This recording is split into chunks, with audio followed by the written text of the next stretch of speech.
warahmatullahi wabarakatuh. Perkenalkan, nama saya Nabila Fitria dengan NIM 230510177.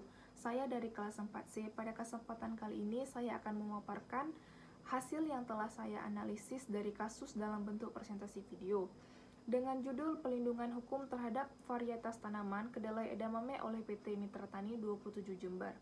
Video ini disusun sebagai bagian dari tugas mata kuliah yang dibimbing oleh Profesor Dr. Yulia SHMH. Semoga paparan yang saya sampaikan dapat memberikan gambaran yang jelas mengenai kasus pelanggaran hak atas varietas tanaman serta aspek hukumnya berdasarkan Undang-Undang Nomor 29 Tahun 2000 tentang Pelindungan Varietas Tanaman. Baik, langsung saja saya paparkan.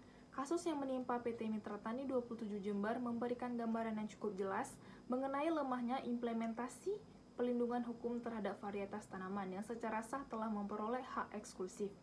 PT Mitra Tani 27 memiliki hak atas varietas kedelai edamame Mitra Tani 116 dan pelindungan tersebut seharusnya dijalankan sesuai dengan ketentuan dalam Undang-Undang Nomor 29 Tahun 2000 tentang Pelindungan Varietas Tanaman. Namun, pada kenyataannya timbul permasalahan ketika beberapa petani mitra diketahui menjual benih kepada pihak lain tanpa izin.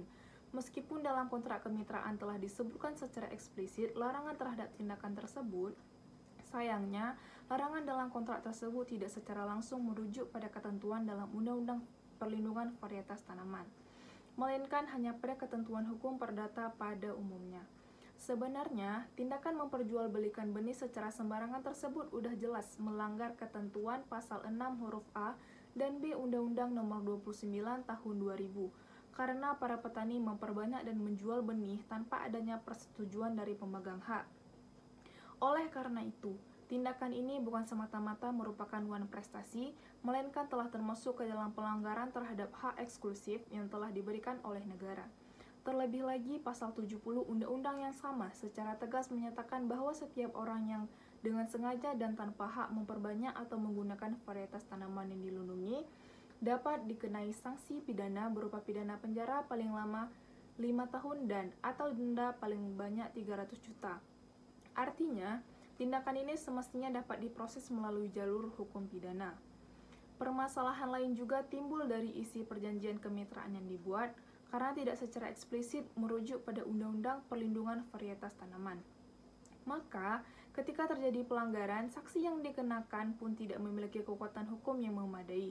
Padahal, apabila merujuk pada peraturan yang berlaku, lisensi untuk menggunakan varietas tersebut semestinya diatur secara jelas dan tertulis dalam perjanjian resmi sebagaimana dimaksud dalam pasal 42 ayat 1 Undang-Undang Perlindungan Varietas Tanaman. Dalam konteks ini, para petani bukanlah pemegang lisensi resmi dan juga tidak memiliki hak untuk menjual benih kepada pihak lain. Oleh karena itu, secara hukum, tindakan tersebut telah melanggar ketentuan mengenai lisensi. Bahkan dari PT Sisi Mitra Tani sendiri, seharusnya mereka lebih cermat dalam menyusun perjanjian kemitraan. Kontrak tersebut semestinya mencantumkan secara langsung rujukan kepada pasal 49 Undang-Undang PVT yang menjelaskan mengenai pembatasan lisensi dan hak-hak apa saja yang dapat dialihkan. Tanpa adanya acuan tersebut, pemulia kehilangan dasar hukum yang kuat ketika menghadapi permasalahan seperti ini.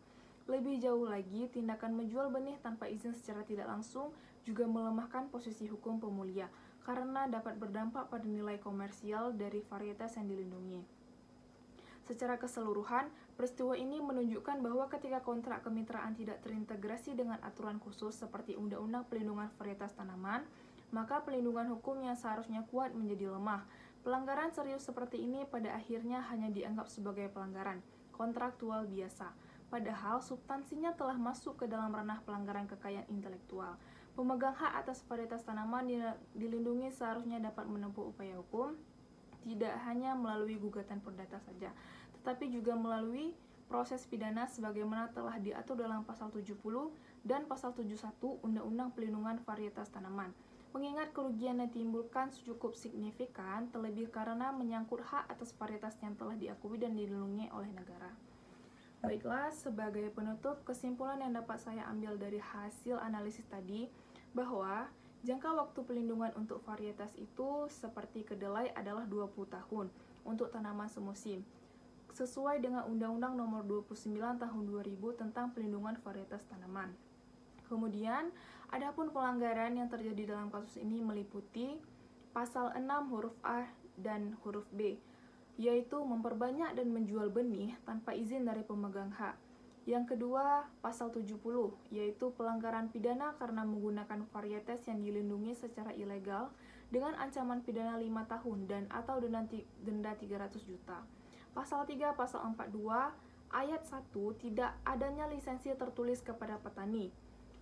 Yang terakhir, pasal 49, tidak dicantumkannya pengaturan pembatasan lisensi dalam perjanjian kemitraan.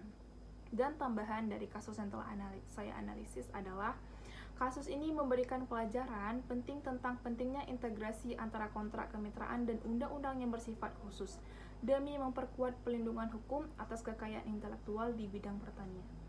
Demikianlah yang dapat saya sampaikan dalam presentasi yang berbentuk video ini. Apabila terdapat kekurangan dalam penyampaian, lebih dan kurangnya saya mohon maaf yang sebesar-besarnya. Terima kasih atas perhatian dan waktunya. Wassalamualaikum warahmatullahi wabarakatuh.